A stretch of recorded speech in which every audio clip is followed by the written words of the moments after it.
this video, I'll show you the one sample t-test in SPSS. The purpose of the one sample t-test is to test whether a sample mean is different from one you would find in a population. I have a sample data set here for a group of students from a particular school. I want to know how their test scores compare to the national average. I know from national school data the average score on this particular test is 83. I want SPSS to calculate the sample mean and compare it to that national average. The null hypothesis for this test is that there is no difference between the means.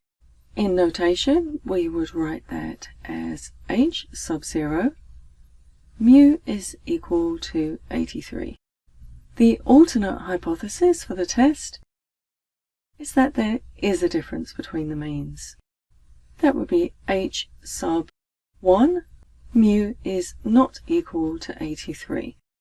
There are a few requirements for the t-tests. You must have scale data. My test results are scale variables, so it meets that requirement. In addition, the t-test requires a normally distributed population. Most test scores, and in fact a lot of human behavior, is normally distributed, so I can check that assumption. I've entered my sample data into one column in variable view. I named that column student. I chose scale as my level of measurement. Then in data view, I added my 20 sample items.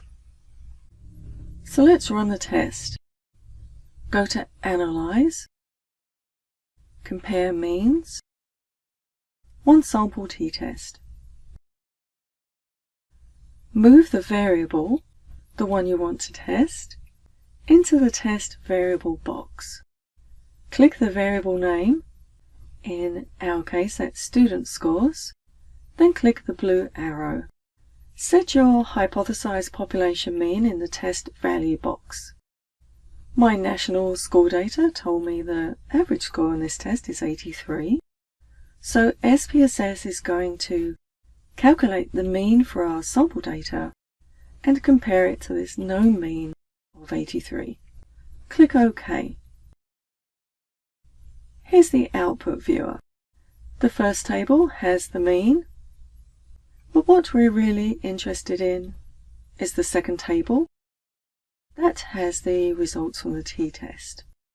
Here's the t-score, and this is our degrees of freedom, or the number in the sample minus 1.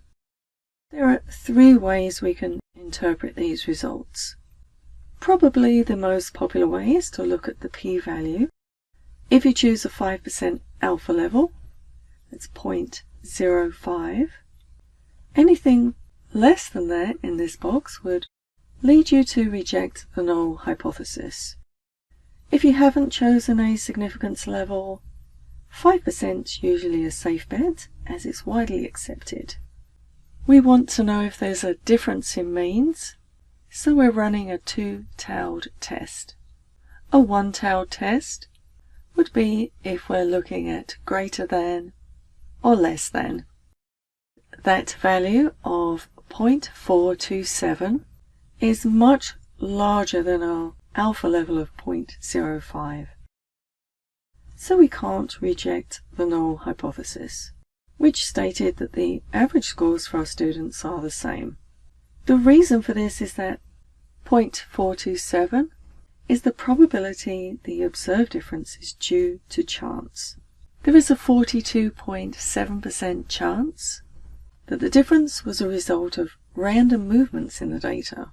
That's a pretty hefty probability, so we shouldn't be surprised we can't reject the null hypothesis. The second thing we can look at is the t-value. For that we need to look at a student's t-table. I'm going to look up a critical value.